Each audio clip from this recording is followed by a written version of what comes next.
স্যারের ঠোঁট আমার ঠোঁটের খুব কাছে, তাই আমি তখন চোখটা বন্ধ করে নিলাম, কারণ এরপর কি হবে সেটা আমি খুব ভালো করেই জানি। কিন্তু অজানা একটা ভয় আমার মধ্যে কাজ করছে।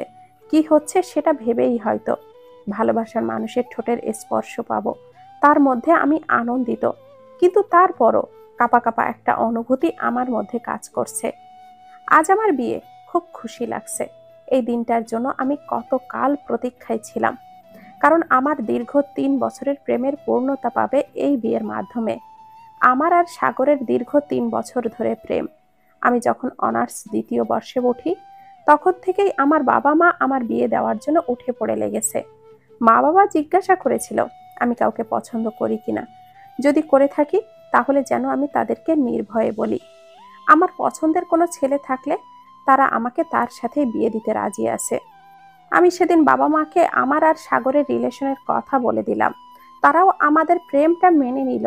আমি খুব সৌভাগ্যবতী এমন মা বাবা পেয়ে, যারা আমার উপর তাদের পছন্দের ছেলেকে বিয়ে দেওয়ার জন্য কোনো প্রকার চাপ না দিয়েই আমার পছন্দটাকে গুরুত্ব দিয়েছে।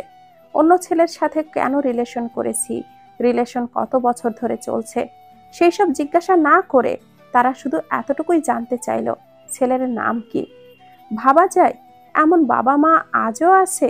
ইচ্ছে করলেই তারা আমাকে অনেক বকাঝকা দিতে পারত, কথা শোনাতে পারত, কিন্তু না, তারা সেটা করেনি।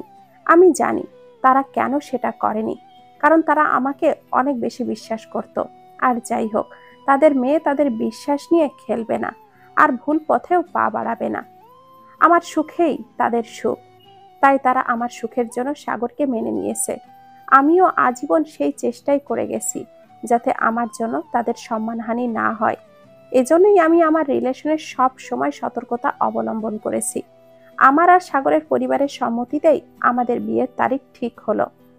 আমার আর সাগরের স্বপ্ন পূরণ হতে যাচ্ছে। ওর আর আমার টোনাটুনির সংসার হবে, ভাবতেই খুব ভালো লাগছে। আমার বিয়েটা গ্রামের বাড়িতেই হবে। মা বাবার খুব ইচ্ছে বিয়েটা যাতে আমাদের নিজেদের গ্রামের বাড়িতে হয়। আমার ইচ্ছে তারা কোনো প্রশ্ন ছাড়াই পূরণ করতে যাচ্ছে। আমি তাদের এই সামান্য আবদার রাখতে পারবো না তা কেমন করে হয়। তাদের ইচ্ছেই বিয়েটা গ্রামে অনুষ্ঠিত হবে। ভার্সিটি থেকে আমার সবচেয়ে বেস্ট ফ্রেন্ড তাসফিয়াকে বিয়ের দাওয়াত দিলাম। বাকি আর কাউকে এই খবর বলেনি। বান্ধবীকে বিয়ের দাওয়াত দেওয়ার পর ক্লাস থেকে যখন বের হতে যাব, তখনই আমাদের ভার্সিটির সবচেয়ে হ্যান্ডসাম গুড লুকিং তনয় স্যার সামনে পড়ল। উনি হচ্ছেন আমাদের ভার্সিটির সব মেয়েদের ক্রাশ। পড়ালেখায় খুব ভালো হওয়ায় আর তাড়াতাড়ি গ্রাজুয়েশন কমপ্লিট করায় অল্প বয়সে ভার্সিটির শিক্ষক পদে নিয়োগ পেয়েছেন। উনি আমার কাছে এসে আমাকে দাঁড়াতে বলেন। মেঘ, দাঁড়াও। জি স্যার। শুনলাম তোমার নাকি 3 দিন পরে বিয়ে, কথাটা কি সত্যি? জি স্যার। আমার মুখ থেকে হ্যাঁ শব্দটা শোনাই মনে হলো ওনার চিন্তাগ্রস্ত মুখে মেঘের ছায়া নেমেছে।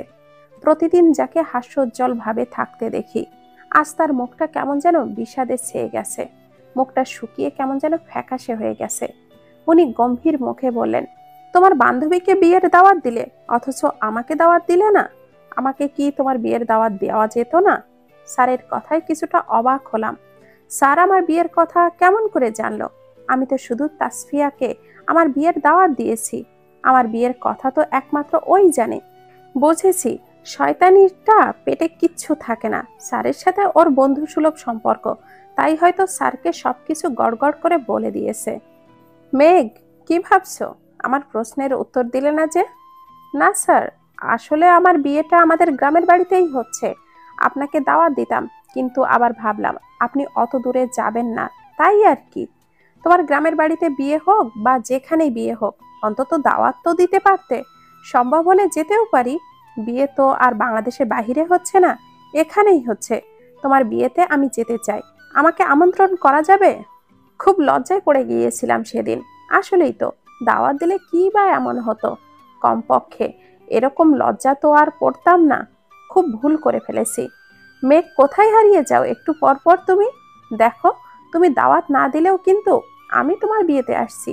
মেঘ, তোমার বিবাহিত জীবন সুন্দর আর সুখের হোক, এই দোয়া করি। কথাটা বলতে গিয়ে ওনার গলাটা যেন কেঁপে উঠল। জি স্যার, আপনি আমার বিয়েতে আসলে আমি খুবই খুশি হব। এই কথাটা বলতে গিয়ে স্যারের চোখে তাকালাম। অসম্ভব লাল হয়ে গেছে ইতিমধ্যে ওনার চোখ। চোখের দিকে তাকানো যাচ্ছে না। আমি আবারও চোখটা সরিয়ে নিলাম। আজকে স্যারের ব্যবহার খুব আজব ছিল। যাই হোক, এইসব ভেবে কাজ নেই। আজকে বাড়িতে যাব। বাড়িতে বিয়ের অনুষ্ঠান করা হচ্ছে। সবাই খুব হাসি খুশি। আত্মীয় স্বজনও চলে এসেছে। পুরো বাড়িতে হই হুল্লোড় অবস্থা। সবার সাথে হাসি খুশিতে কেমন যে দিনগুলো পার হয়ে গেল টেরই পেলাম না। অবশেষে সেই প্রতীক্ষিত দিন হাজির হলো। তাসফিয়া বিয়েতে আসতে পারেনি। ওর মা নাকি খুব অসুস্থ, তাই আর ওর আশা হলো না। মনটাই খারাপ হয়ে গেল। কিন্তু বিয়েতে স্যার এসেছে। মা বাবা খুব খুশি হয়েছে আমার বিয়েতে স্যার আসায়। স্যার আমার বিয়েতে আসবে সেটা আমার ভাবনার বাহিরে ছিল। বিয়েতে আসতে না আসতেই আমার মা বাবার সাথে উনি গল্প জুড়ে দিয়েছেন। আর আমার মা বাবাও স্যারের সাথে অনেক ফ্রি হয়ে গেছেন। কিন্তু আমার জানি কেমন লাগছে। ক্লাসেও স্যারের সামনে থাকতে আনইজি লাগে। আর স্যার এখন আমার বিয়েতে উপস্থিত। এখন আরো বেশি অস্বস্তিকর লাগছে। পার্লার থেকে লোক আনা হয়েছে আমাকে সাজানোর জন্য। সবাই এখন আমাকে নিয়ে সাজাতে ব্যস্ত। এত বিরক্তিকর লাগছে। সাজগোজ জিনিসটাই আমার বরাবরই অপছন্দের। পুরো 2 ঘন্টা পার্লারের লোকেরা আমাকে তাদের মন মতন করে সার্কাসের জোকারের মতো করে সাজিয়ে দেওয়ার পর ক্ষান্ত হলো। আর আমিও এদের অত্যাচার থেকে মুক্তি পেলাম। বিয়ে বাড়িতে সবাই এখন ব্যস্ত। আমি রুমে একা বসে আছি। হঠাৎই আমার মোবাইলে একটা মেসেজ আসলো। সাগরের পাঠানো মেসেজ। এই মেসেজ দেখে আমার পুরো দুনিয়াটা উল্টে গেল। আমার সাগর আমার সাথে এমন করবে আমি স্বপ্নেও ভাবতে পারিনি। এ কিছুতেই আমার সাগর হতে পারে না। ওর এই মেসেজ পড়ে আমার মাথা ব্যথা শুরু হয়ে গেছে। মেসেজে লেখা ছিল, আজকে তো অনেক সুন্দর করে সেজেছো। আমাকে বিয়ে করবে বলে তোমার এই সাজ। যে দিনটার প্রতীক্ষায় তুমি এতদিন ছিলে, আজকে সেই দিনের অবসান ঘটিয়ে তোমার সেই স্বপ্ন পূরণ হতে চলেছে। জানো তো মেঘ, ছোটবেলা থেকে আমার একটা বদ অভ্যাস ছিল। কারোর চোখে মুখে হাসির ঝলক ফুটে উঠলে যতক্ষণ পর্যন্ত তার এই হাসি মুখে মেঘের শ্রাবণ নামাতে না পারি, ততক্ষণ পর্যন্ত আমার হাত পা নিষ্ফিস করে। তাকে না কাঁদানোর আগ পর্যন্ত আমি আসলে শান্তি পাই না। তাকে আমি আগে হোক বা পিছে হোক ঠিকই কাঁদিয়েই ছাড়ি। আচ্ছা ভাবো তো মেঘ, বরপক্ষ আজকে বিয়ে করতে আসলো না। তোমার সব স্বপ্ন ভেঙে চুরমার হয়ে গেছে। তোমার মা বাবা সমাজে মুখ দেখাতে পারবে না। সবার চোখে মুখে কান্নার অশ্রু। পরিস্থিতিটা কেমন হবে বলো তো? দারুণ হবে, তাই না? এতক্ষণে হয়তো তোমার ব্লিয়ান্ড মাথায় এটা ঢুকে গেছে আমি আসলে কি বলতে চাচ্ছি। হ্যাঁ, তুমি ঠিকই ভেবেছ। তোমার ভালোবাসার সাগর, যাকে তুমি অনেক ভালোবাসো, সে আজকে তোমাকে বিয়ে করতে আসছে না। আজকে খুব খুশি লাগছে আমার। এতদিন ধরে আমি প্রতিশোধের আগুনে জ্বলছিলাম। আজকে তোমাকে কাঁদিয়ে পুরো সমাজের সামনে তোমার মুখে চুনকালি মাখিয়ে আজকে আমার এই প্রতিশোধের সমাপ্তি করব। আজকে তোমাকে কাঁদিয়ে আমি শান্তির নিদ্রাতে ঘুমাবো। ভালো থেকো মেঘ। পরবর্তী সিন দেখার জন্য নিজেকে প্রস্তুত করিও। হা হা হা। সাগর কেন এসব করছে? কিসের প্রতিশোধের কথা বলছে? বুঝতে পারছি না। ও হয়তো আমার সাথে ফাজলামি করছে। প্রথম দিকে ওর এই ধরনের মেসেজ দেখে খুব ভয় পেয়ে গিয়েছিলাম। ভেবেছি সত্যি সত্যি ও বিয়েতে আসবে না। কিন্তু পরক্ষণেই আমার মনে হলো ও তো সবসময় যে কোনো মুহূর্তে আমার সাথে ফাজলামি করে বসে। আমাদের রিলেশন চলাকালীনও ও এইরকমই আমাকে ভয় দেখিয়ে প্রথমে আমাকে কাঁদাতো। তারপর আমার কান্না দেখে ও অট্ট হাসিতে ফেটে পড়তো।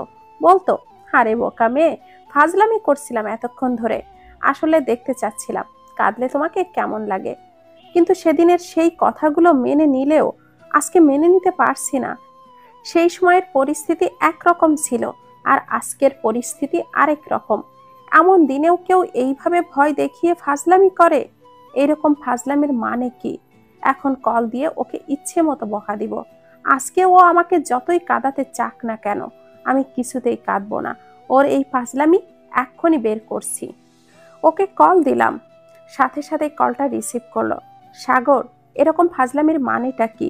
প্লিজ আজকের দিনে তো এসব বাদ দাও। আমাদের বিয়ের পর আর আমার সাথে যত খুশি ফাজলামি করো, কিন্তু এখন এইসব ফাজলামি বন্ধ করো।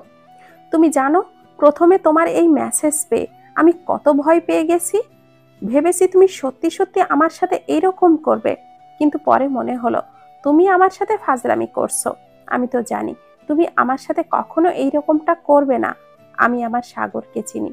সাগর, তোমার মুখ দিয়ে একটাবার, শুধু একটাবার বলো, তুমি আমার সাথে এতক্ষণ ধরে ফাজলামি করছিলে। আমাকে মেসেজে তুমি যা জানিয়েছো সব মিথ্যা। শুধু একটাবার আমি তোমার মুখ থেকে এই কথাটা শুনতে চাই, প্লিজ। তাহলে আমি খুব শান্তি পাবো। আমার এখনো মনের ভয়টা কাটেনি। সাগর, কিছু বলছো না কেন? বলো কিছু। এই মেয়ে, তুমি কি এক কথা বোঝো না? মেসেজে তোমাকে যা বলেছি সবটাই সত্যি বলেছি। আমি মিথ্যা কিছুই বলিনি। তোমাকে আমি বিয়ে করতে আসছি না। সাগর, এসবের মানেটা কি? এই মুহূর্তে তুমি এইসব কি বলছো? তুমি বুঝতে পারছো তুমি কি বলছো? দেখো, আমার উপরে যদি তোমার কোনো রাগ থেকে থাকে, বিয়ের পরে আমরা দুইজন এই বিষয় নিয়ে কথা বলে সমস্যার সমাধান করতে পারি। কিন্তু প্লিজ, এইসব ফাজলামি এখন বাদ দাও। বিয়েতে তাড়াতাড়ি চলে আসো। আমি তোমার জন্য অপেক্ষা করছি। এই, তোর সমস্যা কি? তোর কোন কারণে মনে হচ্ছে আমি তোর সাথে ফাজলামি করছি? আমাকে কি তোর জোকার মনে হয় যে আমি তোর সাথে ফাজলামি করব? সাগর, তুমি আমার সাথে এইরকম ব্যবহার কেন করছো? তোমার এই ধরনের কথায় আমার খুব কষ্ট হচ্ছে। প্লিজ সাগর, তোমার এইসব কথা আমার ভালো লাগছে না। তুমি চলে আসো বিয়েতে। সবাই তোমার জন্য অপেক্ষা করে বসে আছে। তুই সহ তোর মা বাবা বসে থাক। আমার তাতে কিছুই যায় আসে না। আমি আসছি না। তোর সাথে আমি এতদিন ভালোবাসার নাটক করেছি, আর তুইও কি বোকা মেয়ে? আমার এই ভালোবাসাকে সত্যি ভেবে বসেছিস?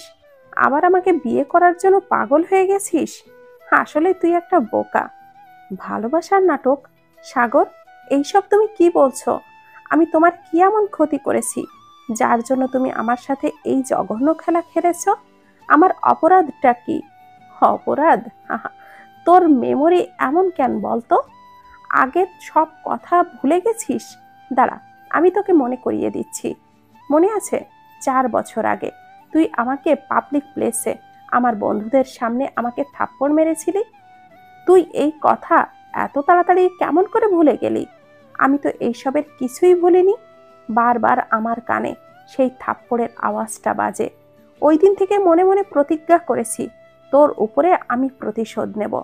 প্রথমে তো ভেবেছিলাম তোর সর্বনাশ করব, কিন্তু তোর সর্বনাশ করলে তুই হয়তো নিজের জীবন শেষ করে দিতি, না হলে ঘটনাটা ধামাচাপা দিয়ে রাখতি। তাহলে আমার প্রতিশোধটা আসলে সঠিকভাবে পূরণ হতো না। আমাকে যেমন করে পাবলিক প্লেসে আমার বন্ধুদের সামনে অপমানিত করেছিস, আমিও তোকে ঠিক একইভাবে অপমান করতে চেয়েছি। তাই তো তোর সাথে ভালোবাসার মিথ্যা অভিনয় করে গেছি এতদিন। আমি এতদিন এই দিনটার আশাই ছিলাম। আজকে তোর মতন আমারও সেই স্বপ্নের দিন হাজির হয়েছে। আজকে বিয়েতে আমি যখন আসবো না, তখন সবার সামনে তুই, তোর মা বাবা অপমানিত হবি। তোর সেই থাপ্পড়ের অপমান আমার ইগোকে হার্ট করেছিল সেই দিন। আজকে তুই, তোর ফ্যামিলি অপমানিত হলে আমার কলিজাটা ঠান্ডা হবে। তোর সেই ভুলের শাস্তি আজকে তুই সহ তোর ফ্যামিলি ভোগ করবে। সাগর, আমি সেই দিনের সেই ঘটনার জন্য তোমার কাছে ক্ষমা চেয়েছি। আর তুমি, এত ইগো তোমার! তোমার মনে এই ছিল এতদিন তোমার মতন একটা অমানুষকে আমি ভালোবেসেছি? আজ তোমার এই ইগোর জন্য আমাকে অপমানিত হতে হবে। অপমানিত হতে হবে আমার মা বাবাকে। যে দোষ আমার মা বাবা করেনি, সেই দোষের শাস্তি তাদের পেতে হবে। সাগর, তুমি এতদিন আমার সাথে ভালোবাসার মিথ্যা অভিনয় করে আমাকে ঠকিয়েছো। আমাকে আজকে যে পরিমাণ কষ্ট দিয়েছো, আল্লাহ যদি এই সব দেখে থাকে, তাহলে আমি বলছি, আমার সাথে যেমন তুমি ভালোবাসার মিথ্যা অভিনয় করেছো, তোমার সাথেও এইরকমটাও কেউ ভালোবাসার মিথ্যা অভিনয় করবে। এক টুকরো ভালোবাসার পরশ পাওয়ার জন্য তুমি কেঁদে কেঁদে বেড়াবে, কিন্তু তোমার কপালে কখনো কারোর ভালোবাসা জুটবে না। আই হেট ইউ সাগর। আরে যা যা, এই সাগর ভালোবাসার জন্য কারোর পেছনে দৌড়ায় না। সাগরের পেছনে মেয়েদের ভালোবাসা দৌড়ায়। তোর এইসব ফালতু কথার ঝুড়ি তোর কাছেই রাখ। আর কয়েক মিনিট পর তামাশার খেলা দেখতে নিজেকে তৈরি কর। Best of luck. এই বলে কলটা কেটে দিল। সাগর আমার সাথে এইরকম করতে পারলো? আমি এখন এই মুখ কেমন করে দেখাবো? আমার মা বাবা, ওদের কি হবে? যে বিশ্বাস আমার উপরে তারা করেছিল, সেই বিশ্বাসের কি হবে? এর থেকে যদি ওরা আমাকে ওদের পছন্দের ছেলের সাথে বিয়ে দিত, তাহলে হয়তো আজকে এই দিন দেখতে হতো না। আমার মা বাবাকে অপমানিত হতে হতো না। বাইরে থেকে চিল্লাচিল্লি কান্নাকাটির আওয়াজ শুনলাম। জানালা দিয়ে দেখছি সাগরের মা বাবা আসছে, কিন্তু সাগর আসেনি। সাগর নাকি পালিয়ে গেছে। সাগরের মা বাবার কথাবার্তা শুনে আমার মা বাবা পাগলের মতো করে কান্নাকাটি শুরু করে দিয়েছে।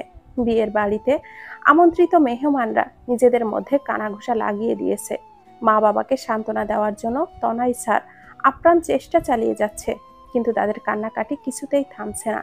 তারা তো জোরে জোরে কান্নাকাটি করতে পারছে, কিন্তু আমি তো সেটাও পারছি না। খুব কষ্ট হচ্ছে আমার।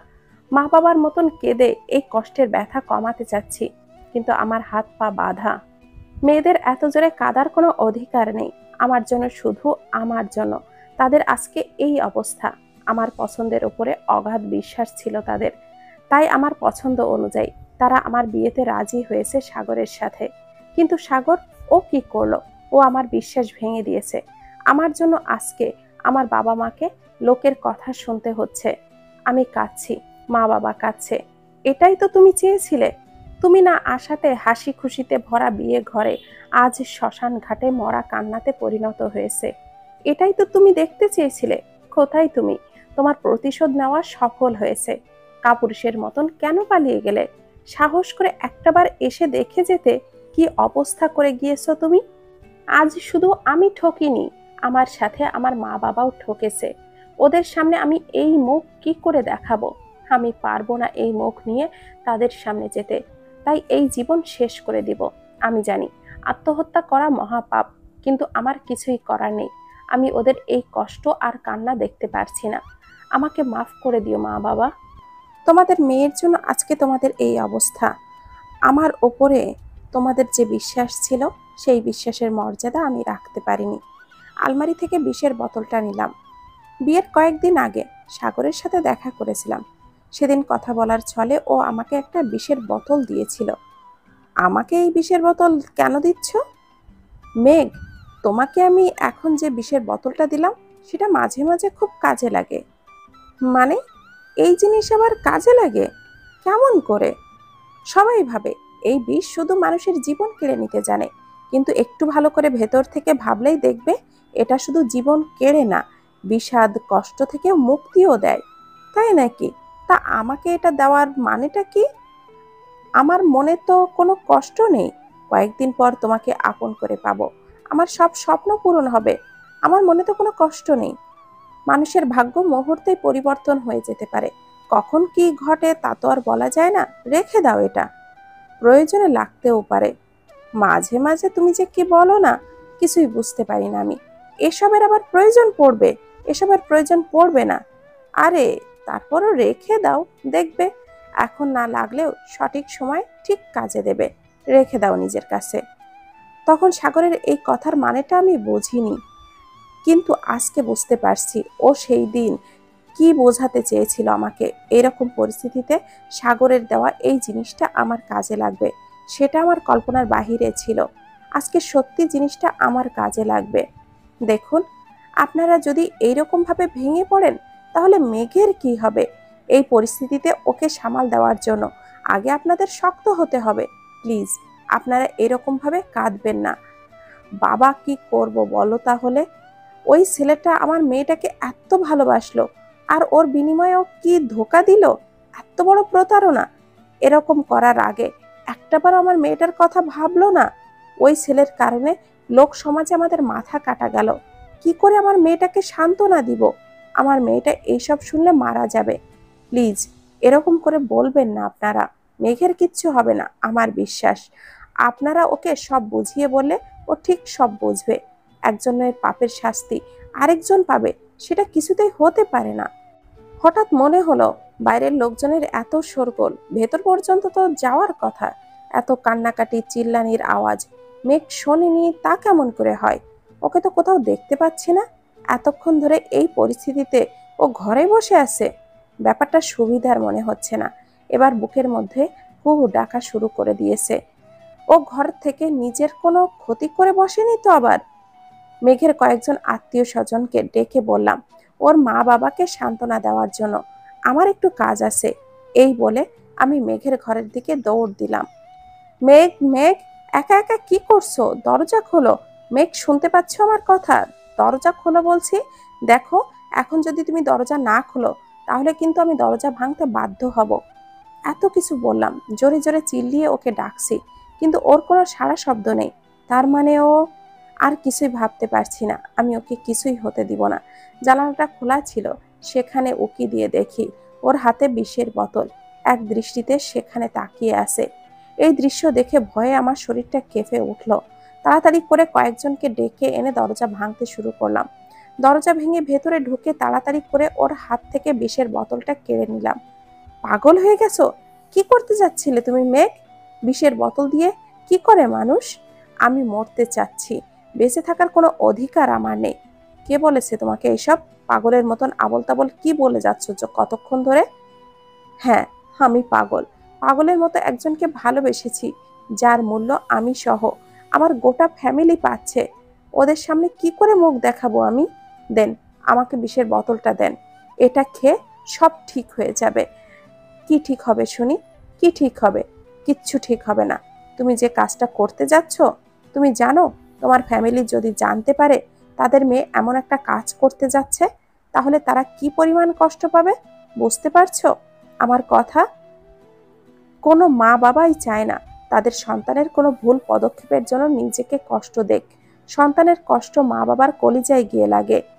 তোমার এই ভুলের মাসুল তোমার বাবা মাকে দিতে হবে। তুমি তো এটা খেয়ে মুক্তি পেয়ে যাবে, কিন্তু তুমি ওদের কথা কি একবারও ভেবে দেখেছো? যারা তোমাকে অনেক ভালোবাসে, তুমি ছাড়া ওদের কি হবে? তুমি ছাড়া ওদের আছেই বা কে?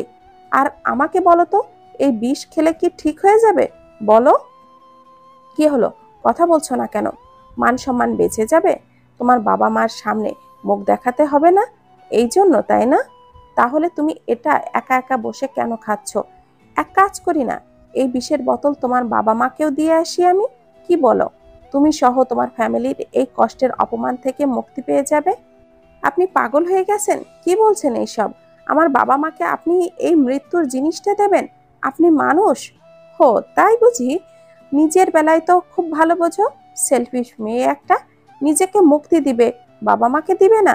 এই মেয়ে, তোমার সাথে তারাও তো অনেক কষ্ট পেয়েছে।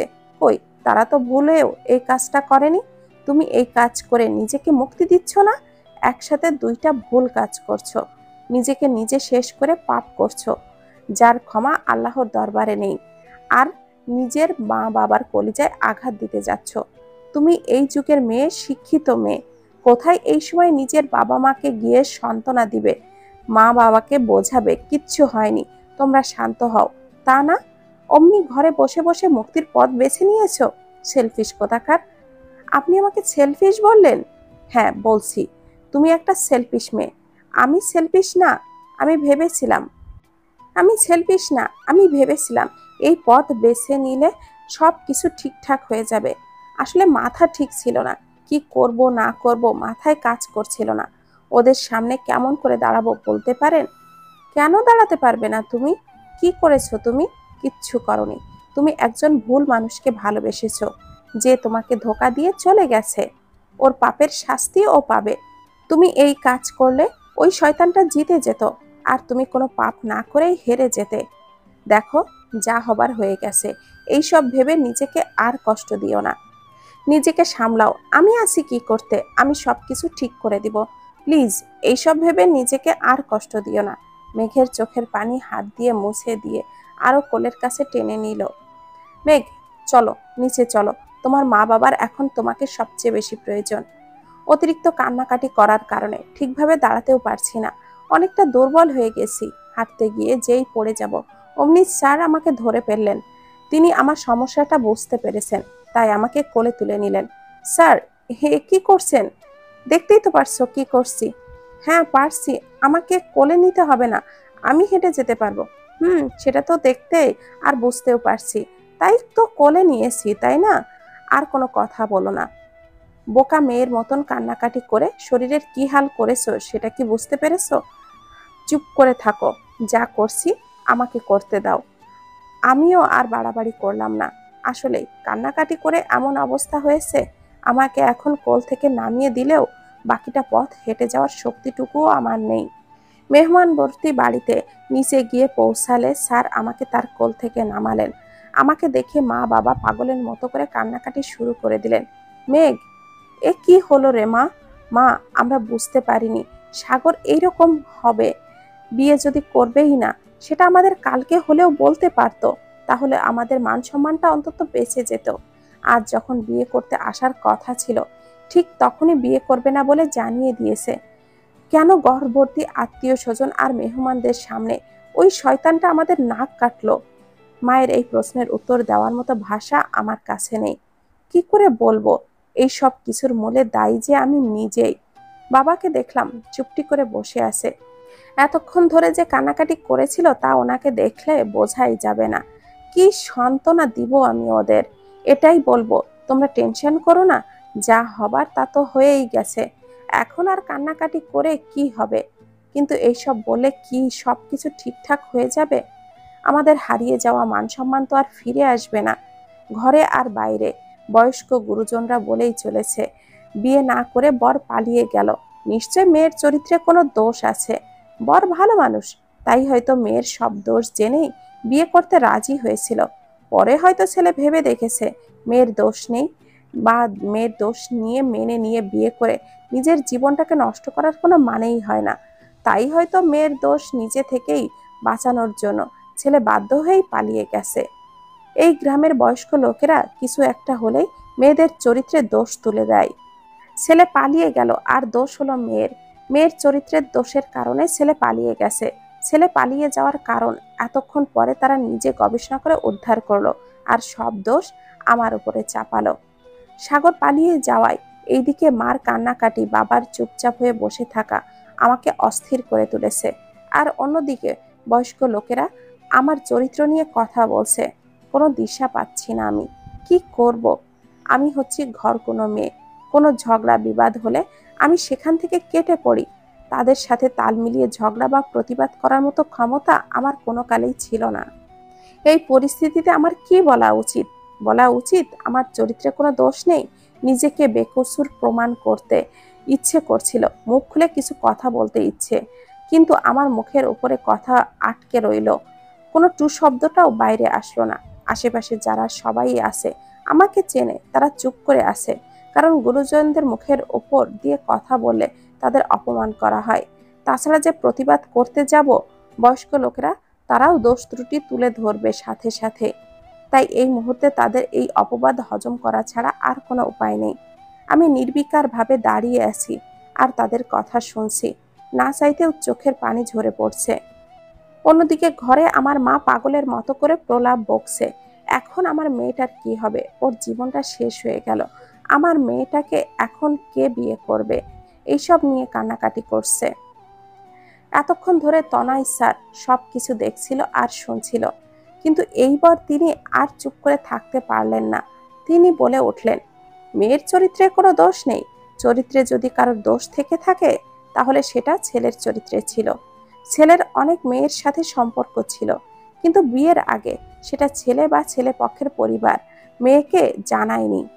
বিয়ের দিনে ছেলের মাথায় আক্কেল হয়েছে, এখন বিয়ে করলে আগের মতন অন্য মেয়েদের সাথে প্রেম লীলায় মজা করতে পারবে না।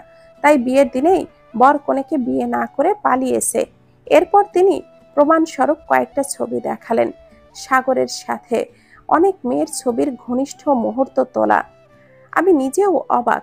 হ্যাঁ, আমি জানতাম সাগরের পেছনে অনেক মেয়ে ঘুরতো, কিন্তু সেই সব মেয়েদের সাথে এইরকম ভাবে তোলা ছবি, তার মানে আমার অজান্তে আরো অনেক মেয়ের সাথে ওর রিলেশন ছিল। মাথাটা ব্যথা করছে স্যারের কাছ থেকে এইসব কথা শুনে। আমি দাঁড়ানো থেকে সোজা মাটিতে বসে গেলাম। পুরোপুরি নিস্তব্ধ হয়ে গেলাম। একটা শক কাটাতে না কাটাতে আরেকটা। কানে আর কোনো কথাই ঢুকছে না। আপনারা পুরো ঘটনাটা না জেনে, ছেলের দোষ না দিয়ে মেয়ের চরিত্র নিয়ে আঙুল তুলছেন। নিজে যে চোখে তো দেখলেন কার চরিত্রে দোষ। আর কিছু বলবেন আপনারা? কোনো কিছু না বুঝে শুনে বিচার না করে কিছু একটা হলেই সব দোষ মেয়েদের উপরে চাপিয়ে দেন। সবসময় আপনারা শুধু মেয়েদের চরিত্রেই দোষ দেখেন।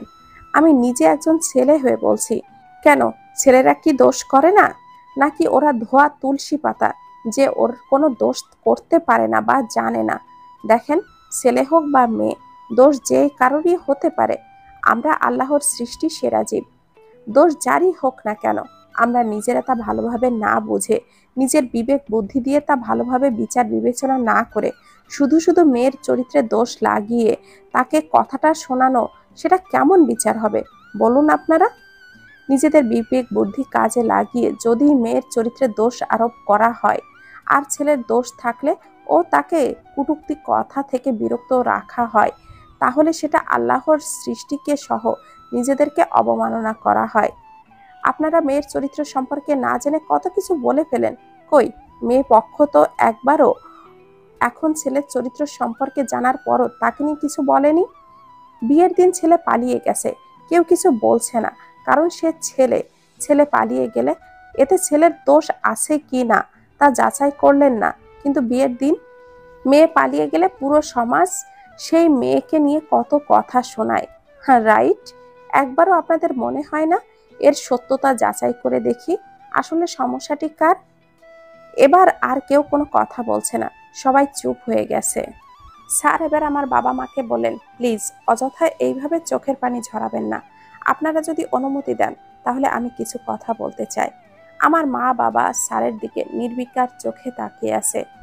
আমি মেঘকে বিয়ে করতে চাই, যদি আপনাদের কোনো আপত্তি না থাকে। এই কথা শুনে আমার মা সাথে সাথে বলে উঠলেন, বাবা, সত্যি বলছো? হ্যাঁ, আমি সত্যি বলছি, আমি মেঘকে বিয়ে করতে চাই। বাবার চোখে এবার সুখের অশ্রু নেমে এলো। স্যারের কথা শুনে মনে হলো তারা দুজনেই যেন আকাশের চাঁদ হাতে পেয়েছেন। তারা আর কোনো দ্বিমত করেননি, স্যারের সাথে আমার বিয়ে দিতে রাজি হলো। অবশেষে স্যারের সাথে আমার বিয়েটা হয়ে গেল। কিন্তু বিয়েতে আমার শরীরটা উপস্থিত ছিল মাত্র, কিন্তু মনটা আমার সাথে ছিল না। কি হলো না হলো কিছুই বলতে পারবো না। একটা ঘোরের মধ্যে ছিলাম। বিদায়ের সময় আমার কান্নাকাটি করলাম না, অনেক কেঁদেছি। বিদায়ের জন্য জমানো পানিটুকুও ফুরে গেছে। কাঁদতে কাঁদতে এখন চোখ দুইটা অসম্ভব জ্বালা পোড়া করছে। ইতিমধ্যে স্যার এত কম সময়ে বিয়ের গাড়ি ফুল দিয়ে সাজিয়ে রাখার ব্যবস্থা করে ফেলেছেন। সবাইকে বিদায় দিয়ে গাড়িতে বসলাম। আমার বর্তমান আর ভবিষ্যৎ কোথায় গিয়ে দাঁড়াবে বুঝতে পারছি না। স্যারের মুখের দিকে তাকালে দেখি মুখটা একটা বিষাদের নেমে পড়েছে। বেচারা আমার জন্য কত কি না করলো। এসেছিলেন বিয়ে খেতে, কিন্তু বিয়ে খেতে এসে নিজেই ফেঁসে গেলেন। যে সম্পর্কে কোনো ভালোবাসা নেই, সেই সম্পর্কে এত সহজে টেকে না। উনি তো আমাকে কখনো ভালোবাসার চোখে দেখেননি, সবসময় স্টুডেন্টের চোখে দেখেছেন। স্যার আমার কাঁধ ঝাঁকিয়ে বলেন, মেঘ। হ্যাঁ, শোনো, আলতু ফালতু চিন্তা মাথা থেকে বাদ দাও। আমাদের সম্পর্ক কোথায় দাঁড়াবে সেসব নিয়ে এত কিছু ভেবো না, সব কিছু ঠিক হয়ে যাবে। উনি কেমন করে জানলেন আমি এইসব ভাবছি? ওনার কথা শুনে থতমত খেয়ে গেলাম। মেঘ শোনো। জি? আরো 3 ঘন্টা রাস্তা বাকি আছে, তুমি চাইলে গাড়িতে ঘুমাতে পারো, খুব ক্লান্ত দেখাচ্ছে তোমাকে। না, সমস্যা নেই, আমি ঠিক আছি। এরপর আর কোনো কথা বলেনি গাড়িতে। চুপচাপ ছিলাম উভয়েই। অবশেষে কয়েক ঘন্টার লং জার্নির পর স্যারের বাসায় আসলাম। ইতিমধ্যে বাসাটাও সুন্দর করে সাজিয়ে ফেলা হয়েছে। আমি জিজ্ঞাসা দৃষ্টিতে স্যারের দিকে তাকিয়ে আছি। স্যার আমার দৃষ্টির মানে বুঝলেন। তিনি নিজে থেকেই বলতে লাগলেন, আসলে এখানে আসার আগে পাশের বাড়ির প্রতিবেশীকে বলে রেখেছি যাতে তারা সুন্দর করে বাসাটাকে সুন্দর করে সাজিয়ে রাখে। আমি তার মুখের দিকে তাকিয়ে আছি আর ভাবছি, এসব করার মানেটা কি? সুন্দর করে বাসাটাকে সাজিয়ে উনি কি প্রমাণ করতে চাচ্ছে? আমাদের যে বিয়েটা হয়েছে সেটা স্বাভাবিক বিয়ে? আমি এই বিয়ে মানি না। শুধু নিজের আর পরিবারের মান সম্মান বাঁচানোর জন্য উনি আমাকে বিয়ে করেছে। এই বিষয় নিয়ে আজকে ওনাকে কিছু বলতে হবে। সম্পর্কটা বেশি দূর গড়াক তা আমি চাই না। সাগরের কাছ থেকে যেভাবে আমি প্রতারিত হয়েছি, আর কোনো ছেলেকে আমি বিশ্বাস করতে পারবো না। মেঘ, কি ভাবছো? কতক্ষণ ধরে ডাকছি তোমাকে। হ্যাঁ বলুন। বলছি রুমে যাবে না, চলো। হ্যাঁ, রুমে গিয়ে দেখি বিছানাটাও সুন্দর করে ফুল দিয়ে সাজানো হয়েছে। দেখো, আমি এইসবের কিছুই জানি না, আমি তো শুধু বাসাটা ফুল দিয়ে সাজাতে বলেছি, কিন্তু এরা এত কিছু করবে সেটা আমার জানা ছিল না। প্লিজ কিছু মনে করো না। আচ্ছা, তুমি বরং ফ্রেশ হয়ে এসো, সারাদিন তোমার উপর দিয়ে অনেক ধকল গেছে। জি আচ্ছা, তুমি যাও, আমি একটু পরে আসছি। কোথায় যাচ্ছেন? আরে, এখানেই আসি, ভয় পাওয়ার দরকার নেই, যাও। ওনার আলমারি খুলতে গিয়ে দেখি আলমারির অর্ধেক অংশ জুড়ে মেয়েদের কাপড় রাখা আছে, সেখানে শাড়ি সহ 3 পিস রাখা আছে। উনি তো ব্যাচেলার থাকেন, তাহলে ওনার আলমারিতে মেয়েদের কাপড় কেন? তার মানে উনি কাউকে পছন্দ করতেন, তার জন্য আলমারি ভর্তি মেয়েদের কাপড় কিনে এনে তা সাজিয়েছেন। আমি ওনার আর ওনার পছন্দ করা মেয়ের মাঝখানে এসে পড়েছি। আমার জন্যই উনি সমস্যায় ফেঁসে গেলেন। নিজে থেকেই খারাপ লাগছে, আমার জন্য এই সমস্যার সৃষ্টি হয়েছে। এখন আমি এই সমস্যার সমাধান করে দিব। শাড়ি বাদ দিয়ে হালকা বেগুনি রঙের 3 পিসটা পরে নিলাম। বাসার পাশেই খুব সুন্দর করে একটা বারান্দা আছে। দেখলাম সেখানে অনেকগুলো টব ভর্তি ফুলের গাছ। এগুলো তো সব আমার পছন্দের ফুল গাছ।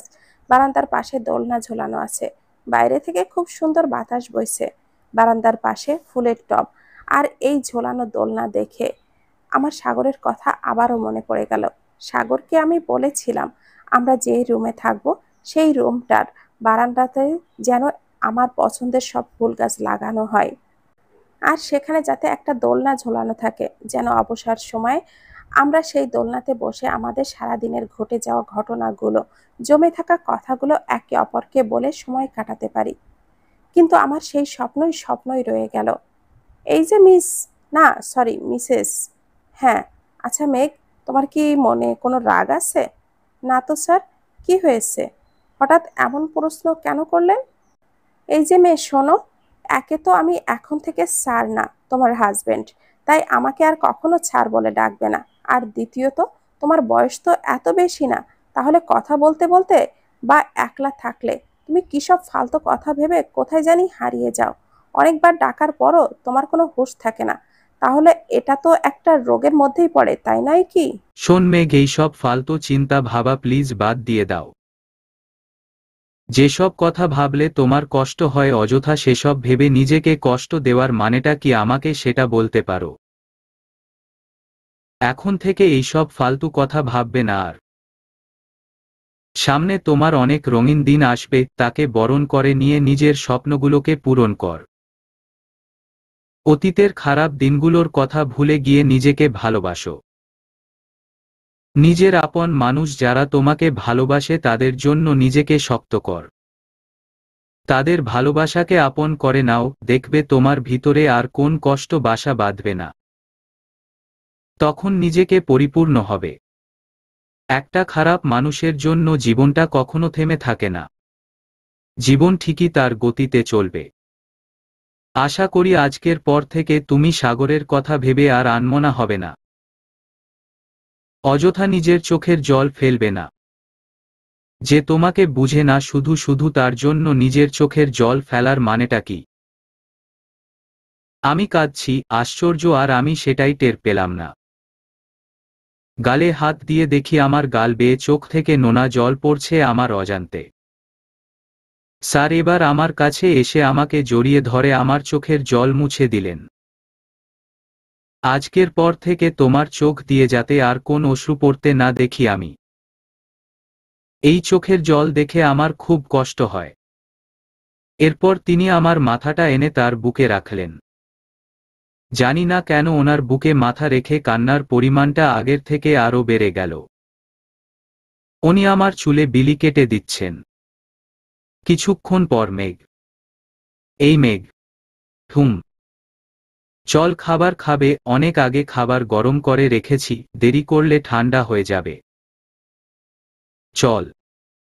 এখন কোন কথা বলতে ইচ্ছে করছে না, এই প্রথম কোন পুরুষের এত কাছে এলাম। ওনার বুকে এই প্রথম মাথা রেখে কান্নাকাটি করার পর এখন খুব হালকা লাগছে। একটু আগে কোন শান্তি খুঁজে পাচ্ছিলাম না, কিন্তু এখন আপনা আপনি আমার মনে শান্তি চলে এসেছে উনার বুকে মাথা রেখে। এই শান্তিটা এখন হারাতে চাচ্ছি না। মেঘ প্লিজ চল, না হলে তোমার শরীর খারাপ করবে। এরপর উনি উনার বুক থেকে আমার মাথাটা উঠিয়ে আমাকে কোলে তুলে নিলেন। আর তাতে আমার হুঁশেল। আরে কি করছেন? তুমি যে কি অলস মেয়ে, এতবার ডেকেই চলেছি অথচ তোমার কোন পাত্তা নেই। এইদিকে খাবার ঠান্ডা হয়ে যাচ্ছে, তাই বাধ্য হয়ে কোলে নিলাম। চুপ করে থাক। আরে নামান, আমি হেঁটে যেতে পারবো। চিল্লিয়ে লাভ কোন লাভ হবে না, যা করছি করতে দাও। কিন্তু বললাম না, চুপ। এরপর উনি আমাকে বিছানায় বসিয়ে টেবিল থেকে খাবারের প্লেট তুলে নিলেন। মেঘ, হা কর, আমি তোমাকে খাইয়ে দিচ্ছি। দরকার নেই, আমি খেয়ে নিতে পারবো। হ্যাঁ, আমি সেটা জানি, তুমি নিজ হাতে খেতে পারবে, কিন্তু আজকে আমি তোমাকে খাইয়ে দিব, নাও, হা কর। বললাম তো এইসবের কিছু লাগবে না। এত বকর বকর কর কেন, বলতো হা করতে বলছি। হা করো। ধমক খেয়ে বাধ্য হয়েই হা করলাম। নিজ হাতেই শেষ পর্যন্ত আমাকে খাইয়ে দিলেন। তাই বলে বকা দিয়ে, খুব খারাপ। উনি আবার কান্না পাচ্ছে, স্যার বলে কিছু বলতে পারছি না, সইতেও পারছি না। এখন তো ঠিকই খেলে মেঘ আমার হাত দিয়ে, কেন শুধু শুধু বকাটা খেলে? আসলে তুমি যতক্ষণ না পর্যন্ত বকা খাও ততক্ষণ পর্যন্ত তোমার শান্তি লাগে না। বকা খাওয়ার পর ফটাফট কাজটা করে ফেল, ভালো করে বললে জীবনেও সেটা করবা না। এখন থেকে আমার কথা না শুনলেই এরকম বকা খেতে হবে। ও আল্লাহ, উনি এমন কেন? উনি তো ক্লাসে আমাকে প্রতিদিন পড়ার জন্য যেভাবে বকা দিতেন, আজকেও ঠিক সেইভাবে বকা দিচ্ছে উনার হাতে খাবার না খাওয়ার জন্য। ক্লাসে সবসময় সবার প্রথমে আমাকে দাঁড় করিয়ে পড়া প্রশ্ন করতেন, আর না পারলে খুব বকা দিতেন। জানি না কেন আমাকে দিয়েই তিনি প্রশ্ন ধরার কাজটা শুরু করতেন। কেন অন্য স্টুডেন্টকে আগে প্রশ্ন করলে কি দুনিয়াটা উল্টে যেত? আজকে আবারও ঠিক একইভাবে খাবার খাইয়ে দিতে গিয়ে বকা দিলেন। মনে হয় যেন খাবার খাওয়াচ্ছেন না, আমার ক্লাস নিচ্ছেন, পড়া পারছি না দেখে আমাকে বকা দিচ্ছে। মেঘ, ও আল্লাহ, এই মেয়েটাকে নিয়ে আমি কোথায় যাব? কি ভাবছো? হ্যাঁ হ্যাঁ, কিছু বলছেন? না বাবু, কিছু বলেনি, বলছি যে ভাবনার দুনিয়া থেকে বেরিয়ে আসো আর লক্ষ্মী মেয়ের মতন ঘুমিয়ে যাও। বাবু, আমি এখন ছোট নাই, আমি বড় হয়ে গেছি। আচ্ছা আচ্ছা, তুমি বড় হয়ে গেছো, প্লিজ এখন ঘুমিয়ে যাও। হুম। উনি সবকিছু গুছিয়ে এলেন রুমে এসে। মেঘ, এখনো ঘুমাওনি? না। কেন? কিছু কথা ছিল। এখন কোন কথা? না, ঘুমিয়ে যাও, কালকে বলিও। প্লিজ, খুব সিরিয়াস কথা। বললাম না, যা বলার কালকে বলবে। আপনি খুব খারাপ স্যার। আমাকে শুধু বকা দেন। এই কি স্যার? কখন থেকে এই স্যার কথাটা বলা লাগিয়ে রাখছো? হ্যাঁ, আমাকে স্যার ডাকতে নিষেধ করছি না। হয় আমাকে তুমি বলে ডাকবা, না হলে আমার নাম ধরে। একটু আগে তোমাকে আমি কি বলছি বলছি না, আর কাঁদবা না? তাহলে আবার কাঁদছো কেন? আচ্ছা বল, কি বলবে? আপনি আমাকে ডিভোর্স দিচ্ছেন কবে? মানে? মেঘ, তুমি ঠিক আছো তো? হ্যাঁ, আমি ঠিক আছি। আমার কাছে এসে আমার হাত শক্ত করে ধরে, না তুমি ঠিক নেই। কিচ্ছু ঠিক নেই। ঠিক থাকলে এইসব কথা বলার মানেটা কি? ডিভোর্স দেওয়ার জন্য আমি তোমাকে বিয়ে করেছি। স্যার? আবারও স্যার? মানে স্যার বলছি যে। আমার দিকে গরম চোখে তাকিয়ে। উনি যেভাবে আমার হাত ধরে আছেন, হাতে খুব ব্যথা পাচ্ছিলাম, আবারও আগের থেকে বেশি পানি চোখ দিয়ে নেমে পড়ছে। আমার চোখের পানি দেখে ওনার হুঁশ আসলো। হাত ছেড়ে দিলেন। মেঘ, ঘুমাও, গিয়ে যাও। না, ঘুমাবো না, আগে বলেন ডিভোর্সটা কবে দিচ্ছেন? মেঘ, তুমি বারবার একই কথা কেন টেনে আনছো? ডিভোর্সের কথা এখন কেন আসছে? কারণ আমাদের বিয়েটা স্বাভাবিক ছিল না, তাছাড়া যেখানে ভালোবাসা নেই, শুধু শুধু মিথ্যা ভালোবাসার নাটক করে শুধু বিয়ের দোহাই দিয়ে সংসার করলে সে সংসার টিকে থাকতে পারে না। আমি সাগরকে বিশ্বাস করে ভালোবেসে ঠকেছি, আর দ্বিতীয়বার আমি নিজের সাথে এই ভুল হতে দিব না। মেঘ, তুমি সাগরের সাথে আমার তুলনা করছো। স্যার, আমি আবারও স্যার? আসলে আমি কারো সাথে কারো তুলনা করছি না, আমি বলছি আর কাউকে আমি বিশ্বাস করতে আর ভালোবাসতে পারবো না, আর আপনাকে তো নাই, কারণ আমি আপনাকে স্যারের চোখে দেখি, তাছাড়া আমি জেনে গেছি আপনি অন্য কাউকে পছন্দ করেন। আমার জন্য আপনি তাকে বিয়ে করতে পারেননি, আমি আপনাদের দুজনের মাঝখানে এসে পড়েছি। মেঘ, তুমি পাগল হয়ে গেছো, তুমি নিজে কি বলছো সেটাই ভালোভাবে জানো না। তোমার সাথে কথা বললে এখন শুধু ঝগড়া হবেই। আজকের দিনে আমি এইসব করতে চাচ্ছি না। যাও চুপচাপ ঘুমাও গিয়ে। কালকে আমাকে ভার্সিটিতে যেতে হবে। কিন্তু দেখ আমি খুব ক্লান্ত, ঘুমাবো। কি ব্যাপার, এখনো দাঁড়িয়ে আছো কেন? বলছি আপনি কি খাটে ঘুমাবেন? হ্যাঁ, কেন? না কিছু না, ঠিক আছে তাহলে আমি খাটে আর আপনি সোফায় ঘুমান। থুক্কু, আমি সোফাতে আর আপনি খাটে ঘুমান। কেন? সোফাতে কেন? তো কোথায় ঘুমাবো? কেন খাটে? আপনি না খাটে ঘুমাবেন তাহলে? তাহলে কি হয়েছে? আমরা দুইজনেই খাটে ঘুমাবো। আর কথা পেঁচাও না প্লিজ, খাটে এসে ঘুমিয়ে যাও। কি খারাপ কপাল তোর মেঘ, শেষ পর্যন্ত তোকে এই রাকস্টার সাথে ঘুমাতে হবে। এখনো দাঁড়িয়ে আছে তুমি? বুঝছি, তোমাকে এখন ভালোভাবে বলছি তাই কাজ হচ্ছে না। ওয়েট। আরে নামান নামান। চুপ। অতঃপর আর কি চুপিয়ে থাকলাম। আমাকে কোল থেকে নামিয়ে বিছানায় শুইয়ে দিলেন। এবার ঘুম যাও, আর কোন কথা বলবা না। কিছুক্ষণ পর মেঘ, কি ব্যাপার, কথা বলছো না যে? দেখ আমার এখন কথা বলতে ইচ্ছে করছে না, তারপরও বাধ্য হয়ে আমাকে বলতে হচ্ছে। এত দূরে গিয়ে ঘুমালে দেখা যাবে তুমি ঘুমের ঘুরে খাট থেকে পড়ে গেছো। তাই আরেকটু কাছে এসে ঘুমাও। না আমি ঠিক আছি এইখানে। না ঠিক নেই, যে মেয়ে ভার্সিটিতে হাঁটতে গিয়ে দিনে কমপক্ষে 10 বার আছাড় খেয়ে পড়ে তাকে বিশ্বাস নেই। এখন তুমি খাট থেকে পড়ে গেলে ব্যথা পাবে, তারপর তোমাকে নিয়ে আমার মেডিকেলে দৌড়াতে হবে। আমার কোন ছুটিও নেই। তাই আমি আজাইরা কাজে কোন রিস্ক নিতে চাই না। কাছে আসো। আচ্ছা, এটা কাছে আসা হলো, এখনো রিস্ক আছে, এইখান থেকেও পড়ে যেতে পারো। তোমাকে দিয়ে হবে না। এই বলে নিজে আমার কাছে এসে আমার মাথাটা তার বুকে রাখলেন। আর কথা বলবে না, ঘুমিয়ে পড়ো। আমিও আর কথা বাড়ালাম না, জানি বলে লাভ নাই। তাই বাধ্য হয়েই স্যার যা বলল তাই মেনে নিলাম। শুধু একটাই চিন্তা, আগে তো শুধু ক্লাসে বকা খেতাম, আর এখন বাসা আর ক্লাস দুই জায়গায় বকা বকা আর বকা। এই দিনও দেখা আমার বাকি ছিল। পরের দিন সকালে জানালা দিয়ে সূর্যের আলো আমার মুখে পড়ে আমার এত সুন্দর ঘুমটা নষ্ট করে দিল। আরে মা, এত সকালে কেন জানালার পর্দাটা খুলছো? জানলায় পর্দা দিয়ে দাও। এখন সকাল সকাল 8টা বাজে, মেঘ উঠো তাড়াতাড়ি। না আরেকটু ঘুমাবো, যাও এখান থেকে। এরপরে আমার হাতের আঙুলটা গরম কফিতে ঢুকিয়ে দিল। আর আমি চিল্লিয়ে উঠলাম, মা পাগল হয়ে গেছো, কি করছো? কথা বলতে বলতে দেখি এটা মা না স্যার। উনি খাটে বসে আছেন। এখানে স্যার কেমন করে এল? আপনি এখানে কি করে? মানে কি বলছো? আমার বেডরুম আমার বাসায়, আমি থাকবো না তো কে থাকবে? আপনার বাসা?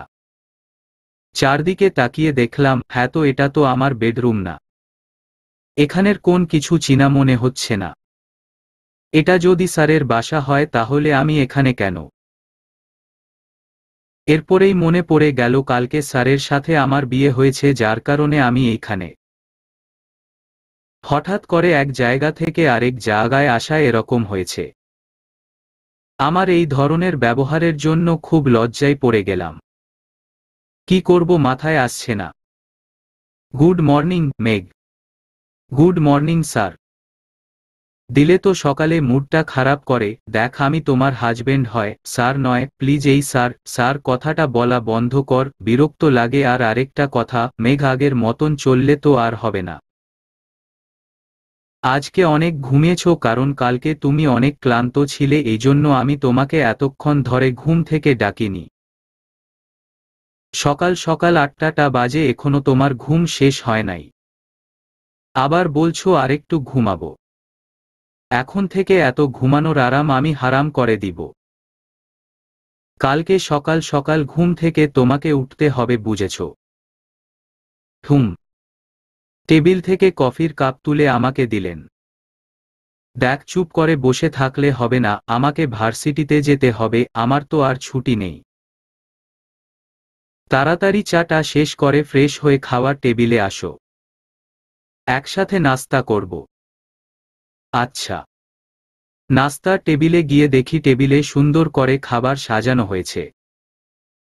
স্যার ছেলে হয়েই নাস্তা বানাতে পারে, কিন্তু আমি তো কিছুই পারি না। বিয়ের আগে রান্নাঘরে আমি ভয়ও যেতাম না। একবার খুব শখ করে মাছ ভাজতে গিয়েছিলাম। মাছ ভাজতে গিয়ে তেলের ছিটা হাতে এসে পড়েছিল। এরপর থেকে ভয়ও, রান্না তো দূরের কথা, আমাকে দিয়ে মা কোন রান্না করাতে পারেনি। খুব বেশি জোর করলে কান্নাকাটি করে ভরিয়ে দিতাম। এইসব কথা ভাবতে গিয়ে হাসি পাচ্ছে, আবার মা বাবার কথাও খুব মনে পড়ছে। মেঘ, বসো। জি। ও দূরের চেয়ারে গিয়ে বসছো কেন? আমার পাশের চেয়ারটাতে বসো। না না। না না মানে? আমি না না কই বলছি, বলছি হ্যাঁ হ্যাঁ হ্যাঁ। আরে রে, এত হ্যাঁ হ্যাঁ হ্যাঁ করছো কেন? বসো। বসছি। এই নাও গাজরের হালুয়া, তোমার ফেভারিট খাবার। আপনি কেমন করে জানেন এটা আমার ফেভারিট খাবার? কথা ঘুরিয়ে নাও, আমি খাইয়ে দিচ্ছি। আপনার না তারা আছে? আমাকে খাইয়ে দিতে দিতে গেলে আপনার দেরি হয়ে যাবে।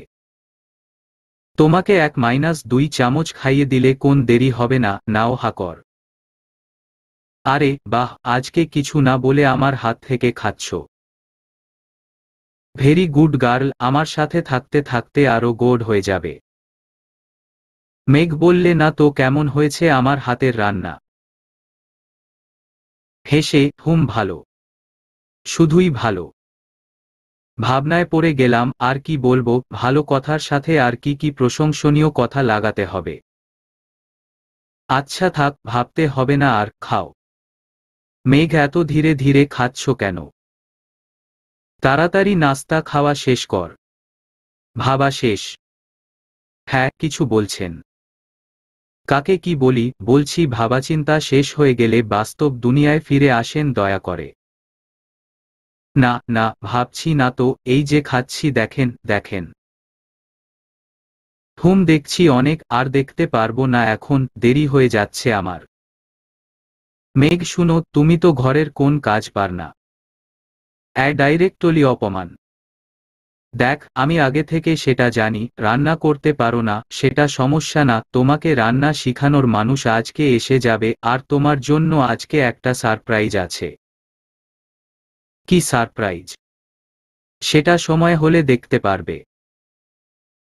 আর শুনো, বাসায় একা থাকবে, তাই বোরিং ফিল হতে পারে, তাই সময় কাটানোর জন্য আজকে ম্যাথ বইয়ের 2য় চ্যাপ্টারের ম্যাথগুলো দেখে রাখবে। এটা সময় কাটানোর জন্য করলে করতে পার, না হলে নাই। কিন্তু আজকে বাসা এসেই যাতে দেখি 2য় চ্যাপ্টারের ম্যাথগুলো তোমার শেষ। এটা কেমন স্যার রে? একদিন যেতে না যেতে পড়া শুরু করে দিছে। এই যে ম্যাডাম পড়া পড়লে আজাইরা ভাবনা মাথায় আসবে না, সারাদিন শুধু ভাবনার তলেই থাকেন। আজকে পড়া যদি না পার তাহলে তোমার খবর আছে, সেটা জেনে রাখো। আচ্ছা আসি তাহলে, ভালো থেকো। আমার গালে 2 হাত দিয়ে উনি কথাটা বললেন। জি ঠিক আছে। ও সরি, একটা জিনিস করতে ভুলে গেছি। কি জিনিস? আমার কপালে ভালোবাসার পরশ দিয়ে বলল, এই জিনিসটা। আচ্ছা আসি তাহলে। ওনার এই ধরনের ব্যবহারে আমি একেবারে আক্কেল গুরুম। লোকটার মাথায় নিশ্চয় সমস্যা আছে, হবে বা না কেন সারাদিনই ম্যাথ নিয়ে থাকে। এই ধরনের ম্যাথ করা স্যারগুলো কখন যে কি করে বসে কিছুই বোঝা যায় না। পুরো বাড়িতে আমি একা একলা একটা মানুষ। ভালো লাগছে না। পড়াশোনা জিনিসটার প্রতি আমার ছোটকাল থেকে অ্যালার্জি। আগে তো মা বাবা আমাকে ঠেলেঠুলে পড়িয়ে এই পর্যন্ত নিয়ে এসেছে। ভেবেছিলাম বিয়ে করে আর পড়াশোনা করব না, এই বিরক্তিকর জিনিস থেকে রেহাই পাব। কিন্তু এখন যা দেখছি তাতে তো মনে হচ্ছে আমার পড়ালেখা জীবনেও শেষ হবে না। উনি যদি প্রতিদিন ম্যাথ করাই আর ম্যাথ করতে দেয় তাহলে আমি শেষ। এই ম্যাথ জিনিসটা আমার চিরকালের শত্রু। ভেবেছিলাম অন্য সাবজেক্ট নিয়ে পড়ব, কিন্তু কথায় আছে না, ভাগ্যের লিখন না যায় খণ্ডন। আমার ফাটাপোড়া কপালে এই সাবজেক্ট এসে পড়েছে, তাই বাধ্য হয়েই কোনোরকম পড়তে হচ্ছে। এই ম্যাথ করতে করতে আমি শেষ হয়ে যাব আজকে থেকে, আল্লাহ আমাকে তুমি বাঁচাও। এখন এই ভয়ানক সাবজেক্ট পড়ার কথা ভেবে ভয় লাগছে। না, এখন না, ম্যাথ বই পড়ে ধরব। এখন আপাতত আমার লাগেজ থেকে কাপড়গুলো নামিয়ে গুছিয়ে রাখি। লাগেজ থেকে কাপড়গুলো নামাতে গিয়ে হঠাৎ করে আমার লাগেজ থেকে সাগরের একটা ছবি পেলাম। বিয়ের আগের দিন আমি নিজেই এই ছবিটা সযত্নে লাগেজে রেখে দিয়েছিলাম। কিন্তু আজকে এই ছবিটা পেয়ে আমি কিছুক্ষণের জন্য আমার আর সাগরের সেই দিনগুলোর স্মৃতিতে ফিরে গেলাম। আমরা গ্রামেই থাকতাম। পরীক্ষা শেষ হওয়ার পর আমরা ঢাকাতে চলে আসি। আমরা যে এলাকায় ছিলাম সেখানেই সাগররা থাকত। ঢাকায় আমি ইন্টারে পড়ার জন্য কলেজে ভর্তি হলাম। এখান থেকে আমার পড়ালেখা আবার শুরু করলাম। কলেজে আমিসহ আমার এক বান্ধবী একসাথে যেতাম। রাস্তায় একদিন আমার বান্ধবীসহ কলেজের পথে হেঁটে যাচ্ছিলাম। তখনই সাগরের সাথে আমার প্রথম দেখা হয়। তিশা, কেমন আছিস? জি ভাইয়া, ভালো। তা এই মেয়েটাকে, এলাকায় নতুন নাকি? হ্যাঁ, ও এলাকায় নতুন, ও আমার বান্ধবী। ও আচ্ছা। হাই, আমি সাগর, আপনার নাম কি? ভাইয়া। ও মেঘ, আমাদের দেরি হয়ে যাচ্ছে, আসি তাহলে ভাইয়া। আচ্ছা ঠিক আছে, সাবধানে যা। জানিস মেঘ, ও হচ্ছে আমার চাচাতো ভাই সাগর। ও আচ্ছা। মেঘ, তুই আমার ফ্রেন্ড, তাই তোকে একটা সত্যি কথা বলি। ও কিন্তু মোটেও ভালো ছেলে না, একটু স্মার্ট বলে এলাকার প্রায় সব মেয়ে ওর জন্য পাগল। আর ও তার সুযোগ নিয়ে ওদের সাথে ভালোবাসার নাটক করে। এক একটা মেয়ের সাথে প্রেম করে, শখ মিটে গেলে আরেকটার সাথে সেই একই খেলা। ভাই হয়, তবুও কথাটা বলতে খারাপ লাগছে, ওর থেকে একটু সাবধানে থাকিস। ঠিকছে। এরপরে আমি প্রতিদিন কলেজে যাওয়ার পথে ওকে সহ ওর বন্ধুদের সাথে আড্ডা দিতে দেখতে পেতাম। প্রথম প্রথম আমি তিশার কথার সেই আভাস সাগরের মধ্যে দেখিনি। কিন্তু হ্যাঁ, ওর পিছনে মেয়েদের লাইন লেগে থাকতো, সেটা ঠিক বলছে ও, কিন্তু আস্তে আস্তে বুঝতে পারি তিশার কথায় ঠিক। ওকে দেখতে যতটা ভালো মানুষ মনে হয়, ও আসলে তা না। ও হচ্ছে সুযোগের সন্ধানী মানুষ। আজ এর সাথে তো কাল ওর সাথে মিথ্যা ভালোবাসার নাটক চালাচ্ছে। তিশা আমাকে আগে থেকে সতর্ক করে দিয়েছে, তাই আমি যতটা সম্ভব রাস্তাঘাটে সাবধানে চলি। বিশ্বাস নেই, এলাকার সব মেয়ের সাথে এর মোটামুটি ভালো লাইন আছে, না জানি কখন আমাকে ফাঁদে ফেলায়, তাই একটু সতর্কতা অবলম্বন করি। এর কয়েকদিন পর দেখি ও সবসময় আমাকে ফলো করে, একদিন সাহস করে আমার সামনে এসে কথা বলল। এই যে মেঘ, তুমি এমন কেন বলতো? মানে? এখানে আসছো, একবারও আমার সাথে কথা বলনি? কেন, আপনি কোন স্পেশাল লোক নাকি যে আমি সেধে আপনার সাথে কথা বলতে আসব? না ঠিক তা না, আসলে এখানে আসছো তুমি এতদিন হলো, তো দেখতেই পারছো আমার পিছনে মেয়েদের লাইন কেমন। সবাই আমার সাথে কথা বলতে আসে, একমাত্র তুমি ছাড়া। ও আচ্ছা মেঘ, আমরা ফ্রেন্ড হতে পারি? না, না। কেন? আমি আসলে অপরিচিত কারো সাথে বন্ধুত্ব করি না। আমি তো তোমার অপরিচিত না, আমাকে তুমি চিন, আমি তিশার চাচাতো ভাই, প্লিজ শুধু বন্ধু হব, অন্য কিছু না। সরি। এইভাবেই প্রায় প্রতিদিনই আমার পিছনে লেগে থাকতো আমার সাথে বন্ধুত্ব করার জন্য।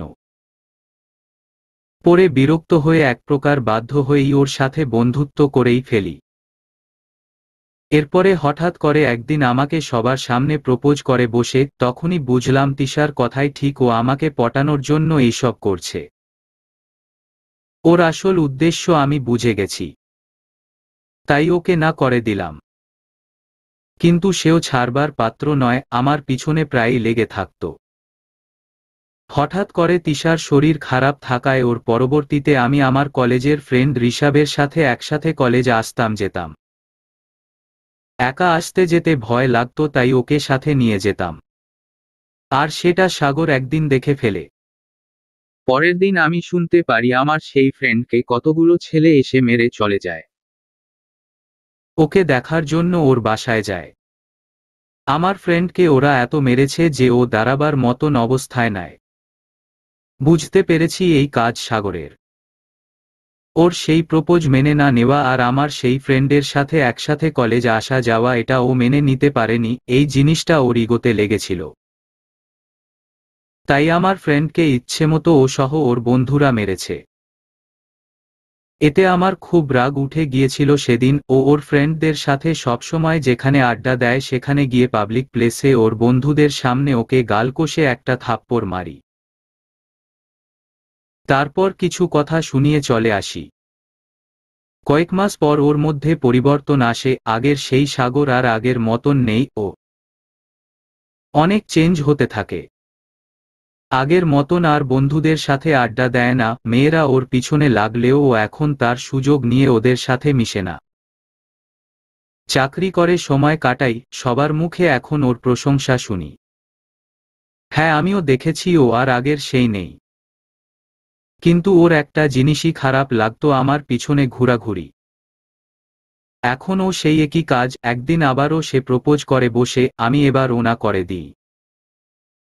এরপরের দিন সকালে আমার মোবাইলে একটা মেসেজ আসে ও নাকি সুইসাইড করতে গিয়েছিল। এখন সে মেডিকেলে ভর্তি আছে। আমি দৌড়ে সে মেডিকেলে চলে যাই। গিয়ে দেখি ওর হাত পায়ে ব্যান্ডেজ করা।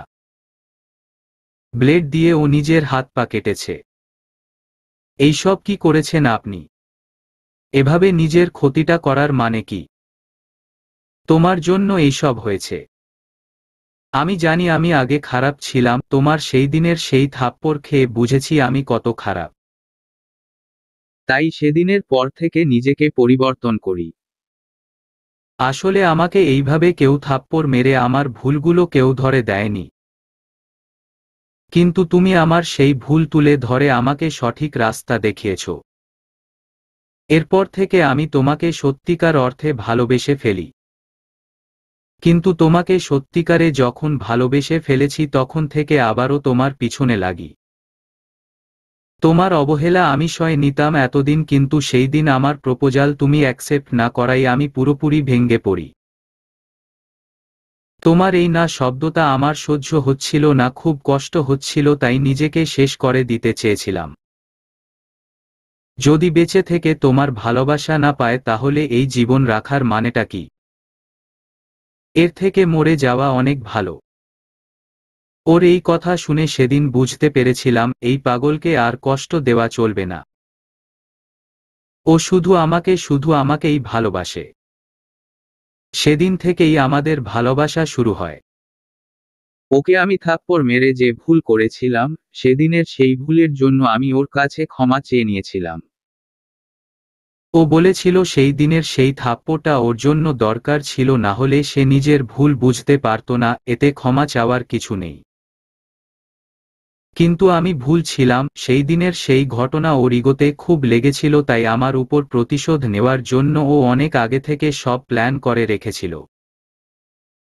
আমার সাথে এতদিন যে ভালোবাসার নাটক করেছিল সেটাও ওর প্ল্যানের মধ্যে ছিল। আমি ওকে পাবলিক প্লেসে যেভাবে থাপ্পড় মেরে অপমান করেছিলাম, সাগরও ঠিক একইভাবে তার প্ল্যান অনুযায়ী আমার বিয়ের দিন গ্রামের মানুষের সামনে আমাকে আর আমার পরিবারকে অপমান করিয়েছিল। হঠাৎ কলিং বেলের আওয়াজ পেলাম। এই সময়ে কেল ছবিটা বিছানায় ফেলে দিয়ে তাড়াতাড়ি করে দরজাটা খুলতে চলে গেলাম।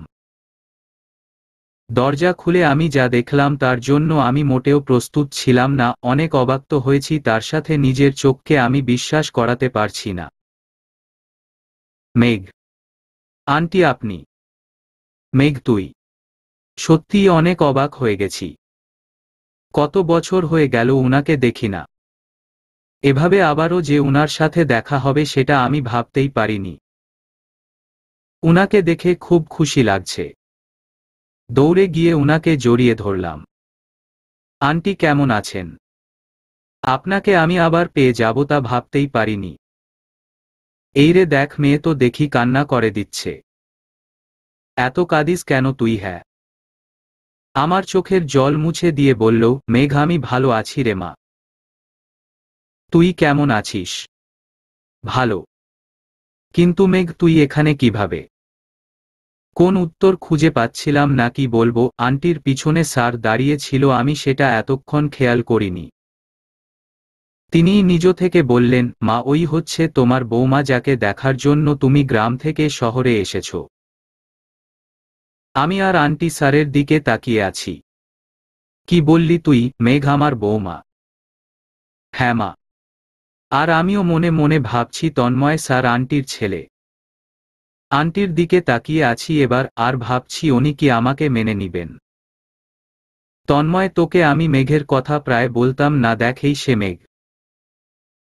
আর মেঘ তোর মনে আছে আমি তোকে প্রায়ই বলতাম যদি আল্লাহ চাই আমি তোকে আমার ছেলের বউ বানাবো। দেখেছিস মা, আল্লাহ আমার কথা শুনেছে। শেষ পর্যন্ত তুই আমার ছেলের বউ হয়েছিস। আমি তন্ময়ের থেকে সব শুনেছি, ও আমাকে সব বলেছে। আল্লাহ যা করে মানুষের মঙ্গলের জন্য করে। ওই শয়তানটার সাথে তোর বিয়ে হয়ে গেলে ও তোর জীবনটা একেবারে শেষ করে দিত। ভালোই হয়েছে ওর সাথে তোর বিয়ে হয়নি। মা, আমার ছেলেটা বাইরের দিকে রাগী কিন্তু ভিতরের দিকে খুব নরম। দেখবি ও তোকে খুব সুখে রাখবে।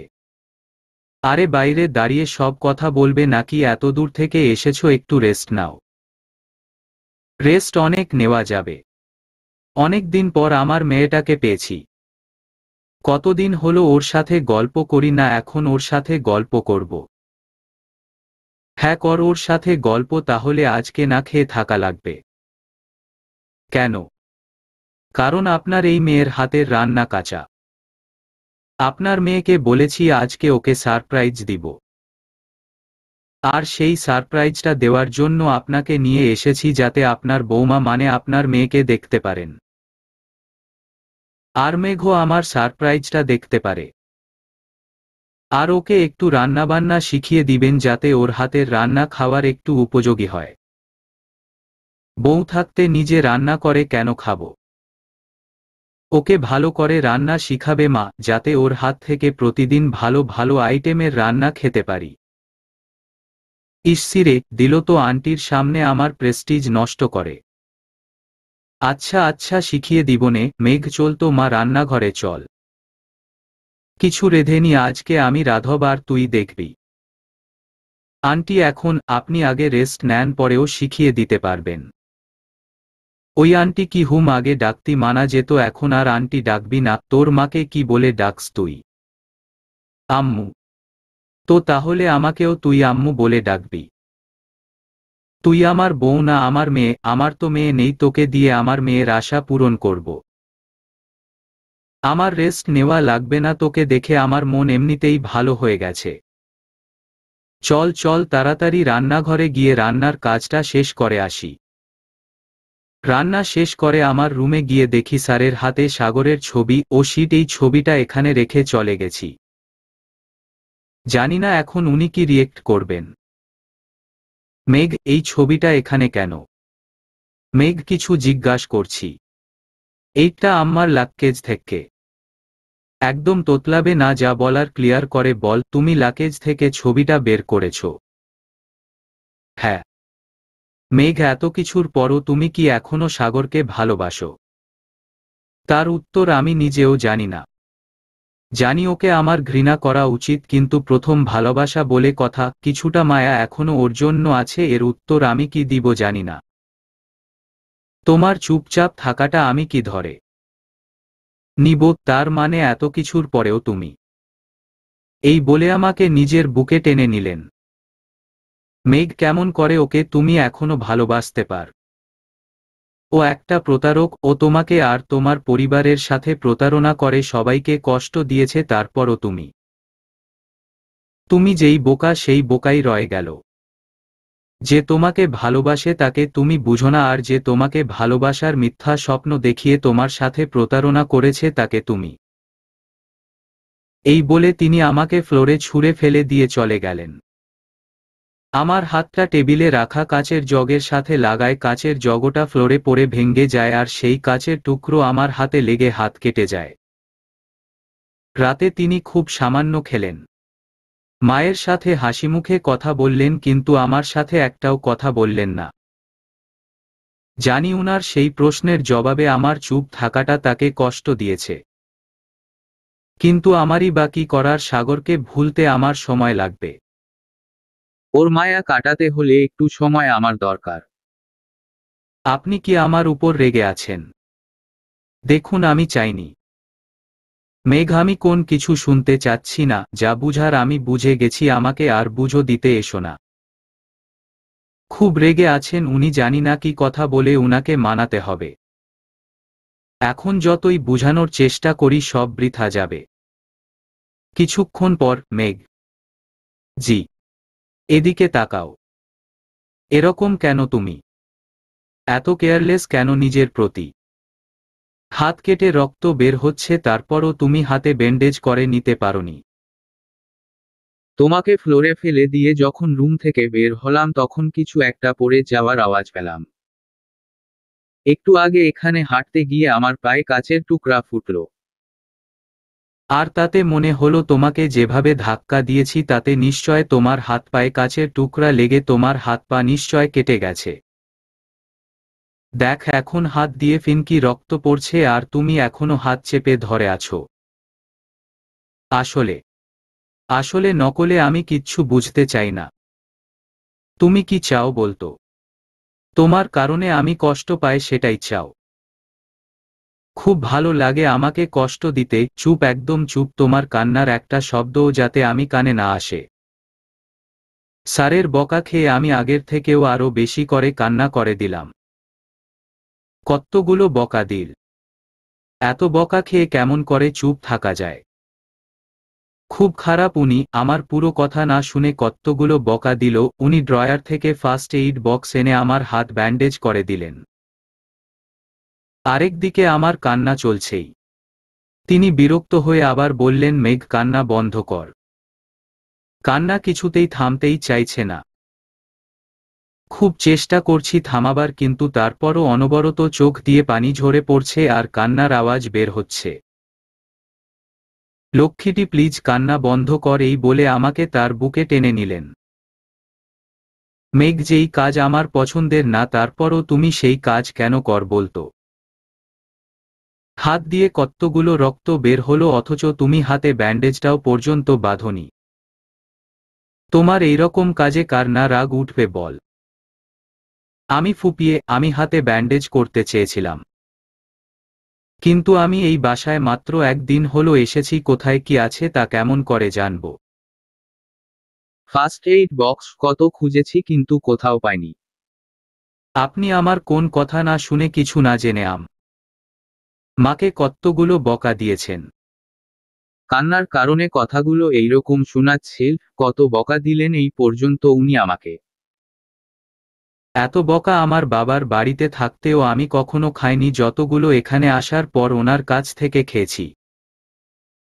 ও, এই কথা আমাকে আগে বলনি কেন? যাই হোক, তারপরও দোষ তোমারই। আমাকে আগে এই কথাগুলো বললে আমার থেকে এত কথা তোমাকে শুনতেও হতো না আর তোমাকে কাঁদতেও হতো না। কি কতটা খারাপ উনি! নিজে এত দোষ করেও ভুলটা স্বীকার করছেন না আর আমাকে সরিটাও পর্যন্ত বললেন না। আবার বলছেন আমার দোষে এইসবই হয়েছে, এখনো আমার দোষ দেখছেন। চলো, ঘুমাবে।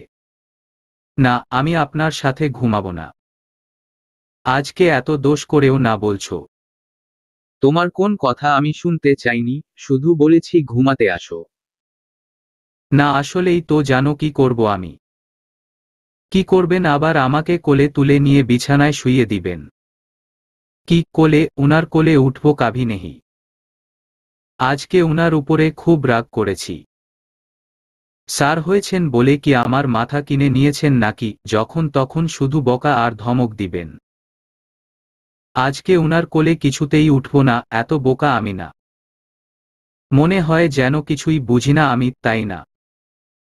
এই মেঘ সব না বুঝলেও একটু হলেও বুঝে আমাকে কোলে নেওয়ার ধান্দা, সেই সুযোগ আজ দিচ্ছি না, হিহিহি।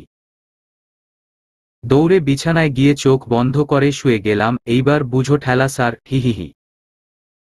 ওমা, এটা কি আমার লক্ষ্মীমন্ত্র বউ নাকি? একেবারে চোখ বন্ধ করে ঘুমিয়ে গেছে। যাক, ভালোই হয়েছে, আজকে আর আমাকে এত কষ্ট পোহাতে হলো না। তোমাকে কোলে নিতে আমার যে কষ্ট হয়, আমি তোমাকে কোলে তুলে নিয়েছি। তাই একমাত্র আমিই ভালো জানি এত ভারী ওজনের একটা হাতিকে কোলে তুলে নেওয়ার কি কষ্ট।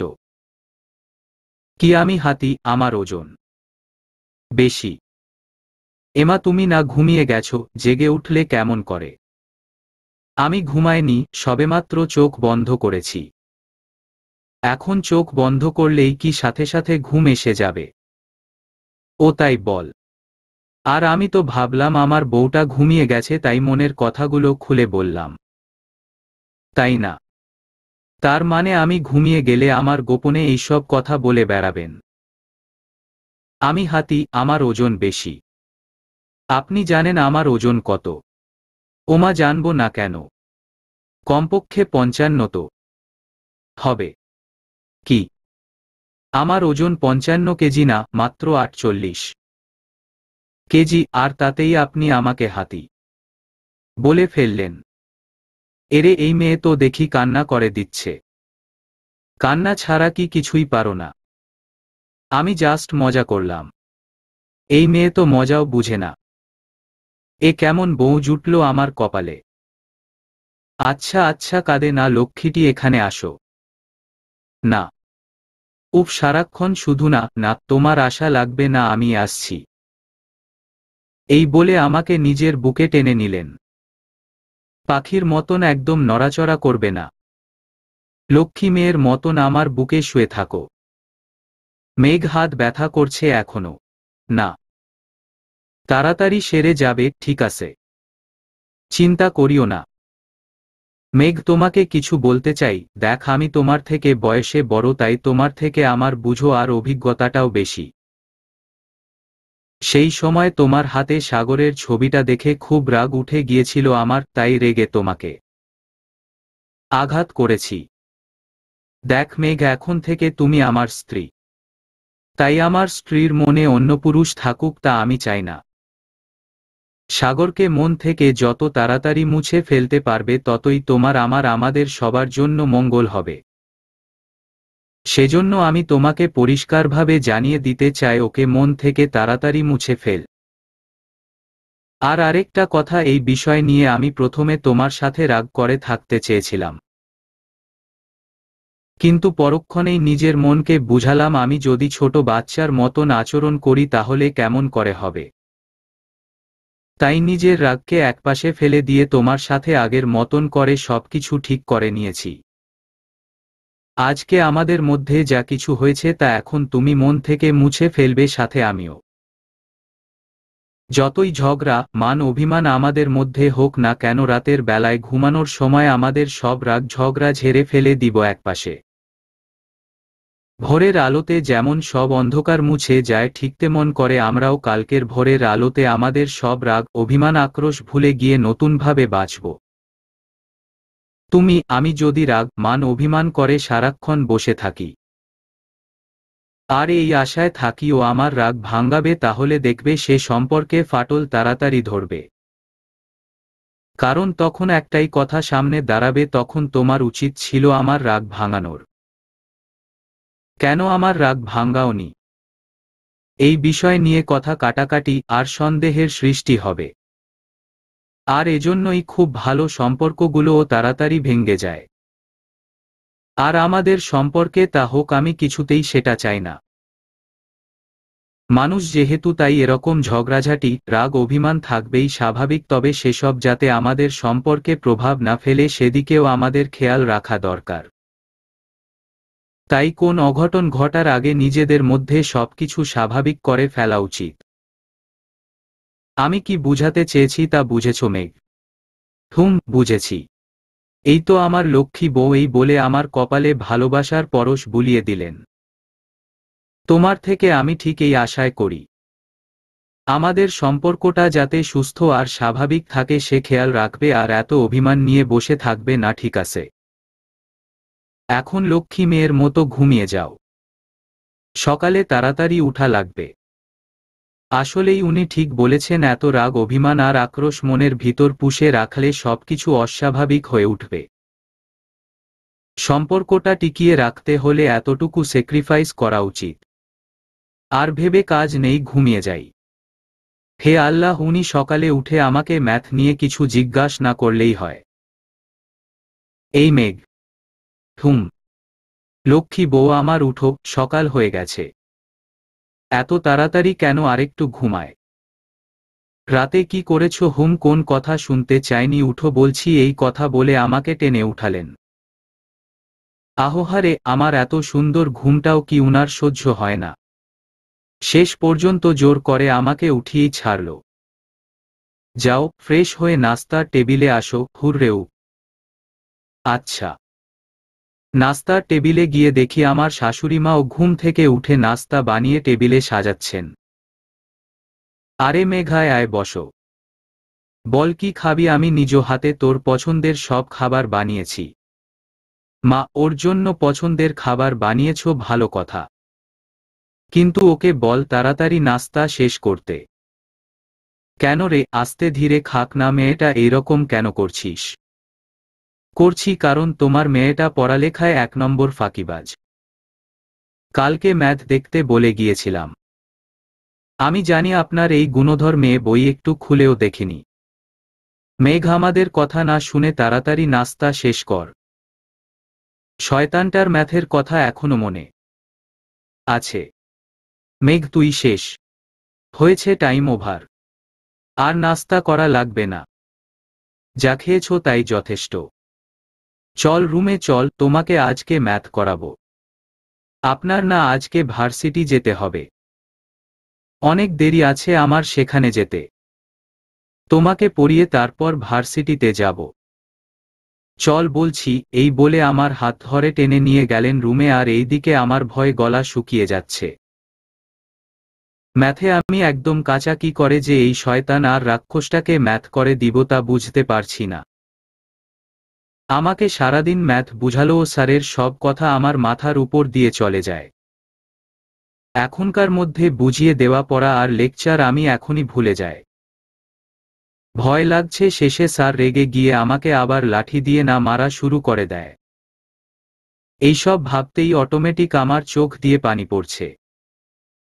যার ভয় আমি শুধু ক্লাসে পেতাম, এখন সে ক্লাস প্লাস বাসা, 2 জায়গায় আমাকে ম্যাথ করে শেষ করে দিবে।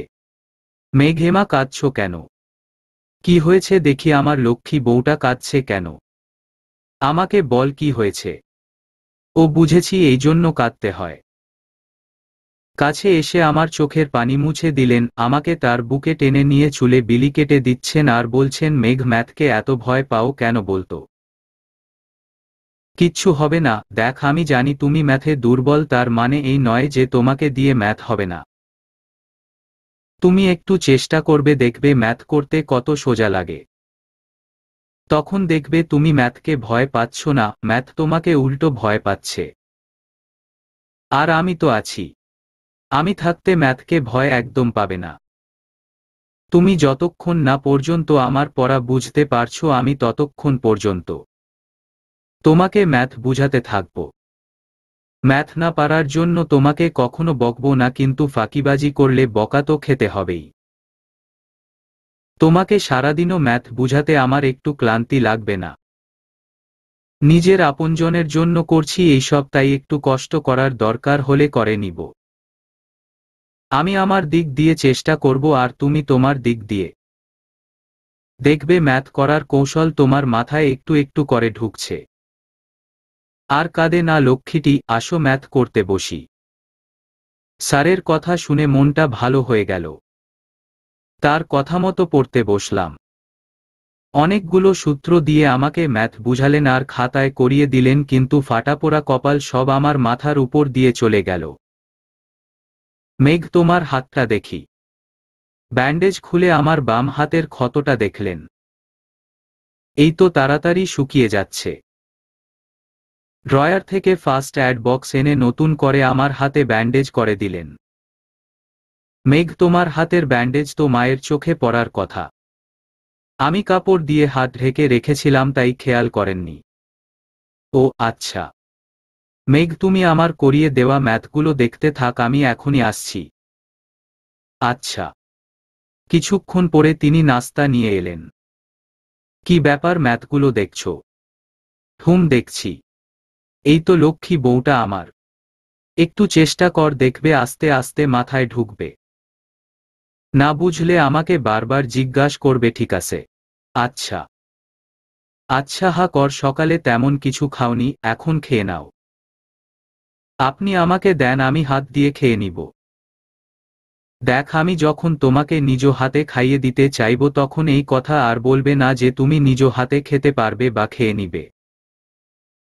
আমি খাইয়ে দিতে চাইলে চুপচাপ কোন উল্টাপাল্টা কথা না বলে খেয়ে নিবে, এটা আমার শেষ কথা। আমাকে বারবার যাতে এই কথাটা তোমার মাথায় ঢুকিয়ে দিতে না হয়, বুঝতে পেরেছে? এই তো লক্ষ্মী মেয়ে। নাও, হা কর। চুপচাপ উনার কথা বাধ্য হয়ে পূরণ করলাম। দেখ, আমি যখন তোমাকে নিজ হাতে খাইয়ে দিতে চাইব তখন এই কথা আর বলবে না যে তুমি নিজ হাতে খেতে পারবে বা খেয়ে নিবে। আমি খাইয়ে দিতে চাইলে চুপচাপ কোন উল্টাপাল্টা কথা না বলে খেয়ে নিবে, এটা আমার শেষ কথা। আমাকে বারবার যাতে এই কথাটা তোমার মাথায় ঢুকিয়ে দিতে না হয়, বুঝতে পেরেছে? এই তো লক্ষ্মী মেয়ে। নাও, হা কর। চুপচাপ উনার কথা বাধ্য হয়ে পূরণ করলাম। এরপর উনি মেডিসিন খাইয়ে দিলেন। মেঘ, আমার আস্তে আস্তে বিকেল হয়ে যাবে। এখন তুমি এই ঘরের বউ, তোমার হাতে অনেক দায়িত্ব। তাই বাসায় মাকে টাইম দিবে। মাকে তো তুমি আগে থেকে চিন, উনি তোমাকে নিজের মেয়ের মতন দেখেন। তাই তোমাকে দিয়ে উনি কোন কাজ করাবেন না। কিন্তু তারপরেও মা যে কয়দিন এখানে আছে একটু একটু করে রান্নার কাজটা ওনার কাছ থেকে শিখে নিও। আর হ্যাঁ, পড়ার কথা খবরদার ভুলবে না। আজকে যা পড়িয়েছি আর দেখিয়েছি তা বাসায় আবারও দেখবে আর করবে। মা এখান থেকে চলে গেলে আবার তোমাকে ভার্সিটি গিয়ে ক্লাস শুরু করতে হবে। আমার কথা মাথায় ঢুকেছে? জি স্যার, ঢুকেছে। কি ওট স্যার? সরি, আমার মনে ছিল না যে আমি এখন বাসায় আছি। কিছুক্ষণের জন্য মনে হলো আমি ক্লাসরুমে আছি আর আপনি আমার ক্লাস নিচ্ছেন, তাই মুখ ফুসকে এই কথা। প্লিজ মেঘ, একটু চেষ্টা কর এই স্যার বলে ডাকাটা বন্ধ কর। তুমি বারবার কেন এই কথাটা ভুলে যাও যে আমি তোমার হাজবেন্ড? আশা করি তোমার এই ধরনের ভুল তাড়াতাড়ি সংশোধন হয়ে যাবে। আমাকে মন থেকে তোমার স্বামী হিসেবে মানলে আর আমাকে স্বামীর চোখে দেখার চেষ্টা করলে দেখবে, তখন তোমার মুখ দিয়ে স্যার শব্দটা আর আসবে না। এত সহজ এমনভাবে কাউকে বিয়ে করে তাকে মন থেকে স্বামী হিসেবে মেনে নেওয়া। এই বিষয়টা স্যার যতটা সহজ করে দেখছেন ততটা সহজ না। উনাকে স্বামী হিসেবে মেনে নেওয়া আমার কাছে ম্যাথের মতনি অনেক কঠিন। উনাকে তো ভালোবাসি না, তাহলে কেমন করে? উনি ম্যাথের মতন কঠিন বিষয় সহজে বুঝে গেলেও কিন্তু একটা নারীর মন কি চাই এত সহজে তা বুঝতে পারবেন না। আমার মন কি চায়, এই মনের অবস্থা এখন কেমন সেটা বুঝলে হয়তো এই কথাটা তিনি কখনো। যা ভাবছো ভাব। তোমার ভাবনা নিয়ে আজকে কিছু বলবো না, কিন্তু এই বিষয় নিয়ে তোমার ভাবনার উত্তর যাতে পজিটিভ হয় সেদিকে খেয়াল রাখবে। আচ্ছা আমার লক্ষ্মী বউ, আসি তাহলে। মারার নিজের খেয়াল রেখো, ঠিক আছে? এই বলে আমার কপালে কালকের মতন করে ভালোবাসার পরশ দিয়ে দিলেন। আচ্ছা, চলবে।